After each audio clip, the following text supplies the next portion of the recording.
right. We're talking about the problems faced by thousands of British Sign Language users across the UK as they try to access essential healthcare. Our cook Yvonne Cobb investigates how communication barriers can put lives at risk and the support available to help.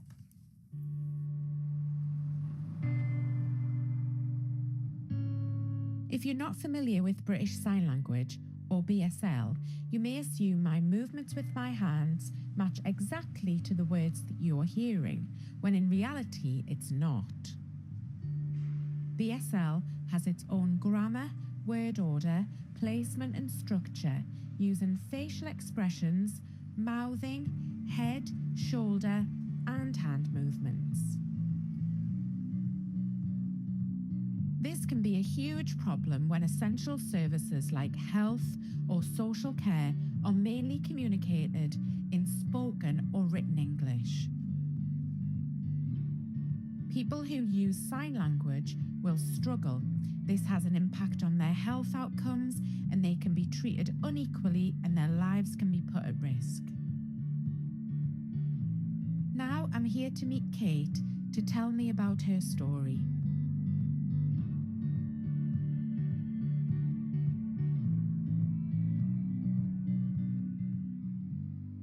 Hi, Kate.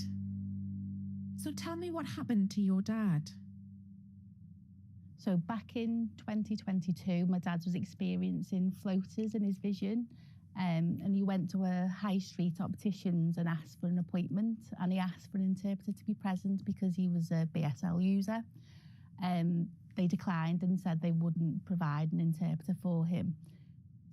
So we went to a GP, and the GP said, well, you're going to have to wait for 2 weeks because we can't get an interpreter for 2 weeks. And we went to another high street opticians, and they said, your retina is detached. We went to the hospital. We were there all day. Again, there was no interpreter provided, and they expected me to interpret. And at the time, I was very heavily pregnant. And at the end of the day, they said, can you tell your dad he's got cancer and we need to bring him in quickly, and we'll be in contact. So I had to relay that information. You? That's awful. He didn't deserve that. Yeah, it was on and on and on. And do you think because of that, it shortened your dad's life? I feel so, yeah, because one of the other appointments, again, that I had to interpret, they said to Dad, we've done a biopsy and actually the cancer's very aggressive. And if we haven't caught it early enough, it will go to your liver. And apologies, but there's nothing we can do. How did he feel? He was so frustrated. He was proud of his deafness. He was proud of his language. He felt like he was a burden, and he absolutely wasn't a burden because we weren't interpreting for him. We were interpreting for the hospitals and the opticians. And I remember just before he died, he said to me, I've not seen the grandkids. And I realised I've been so absorbed in translating everything and being that face for the NHS and giving him the information that I forgot to be a daughter, and I forgot to say goodbye properly.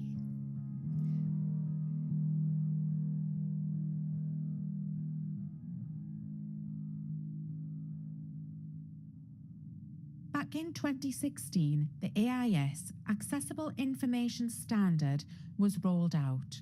The aim of the standard was to have deaf and disabled people's communication needs met as a right.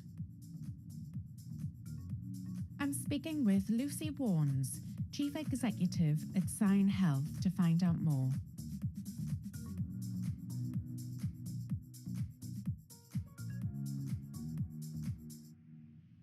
In 2021, we did a review of AIS and how it's going, and we found out things aren't happening. Deaf people still have misdiagnoses, wrong diagnoses, and a lack of communication support. So we know that these barriers mean there's not enough training, monitoring, or accountability. What about technology? That's a growing field. Will that work in the future for the deaf community? Some technology, like online interpreters, is working well. For example, if it's a last-minute appointment and they have no one. There are a few challenges with this, though. If we're in the hospital, we have to make sure the Wi-Fi is very good. Going forward, what needs to be done? We need to support the NHS to do the training of their staff and also monitoring their staff. So there's a lot of work the NHS must do to make it work well, because when it works well, it saves deaf lives.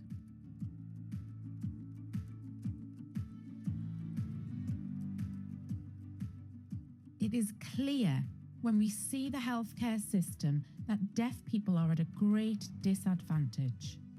But there are deaf organisations out there who made the decision to become very proactive and address this disparity.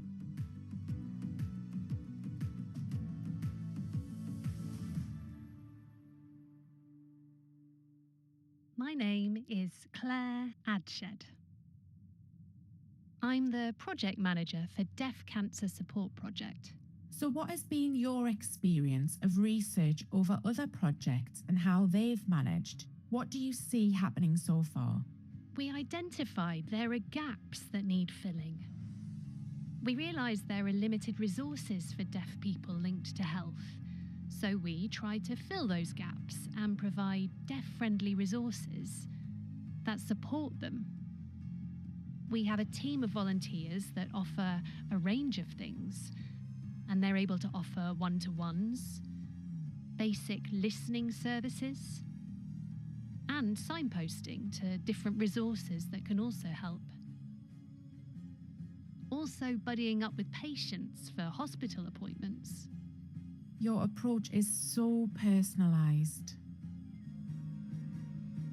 Bye. Today, I've seen evidence deaf people's access to health services is still inequitable. However, I have reason to believe there's hope that there are improvements in collaboration, support, and along with the technological advances, all of this will save deaf people's lives. Yeah, there's some work to be done there to fill the gaps Yes, there in the is. system, isn't there? But it's just so important to raise awareness around this as well. Now, responding to the film, NHS England said that all services must ensure patients, including those who communicate in BSL, understand their treatment.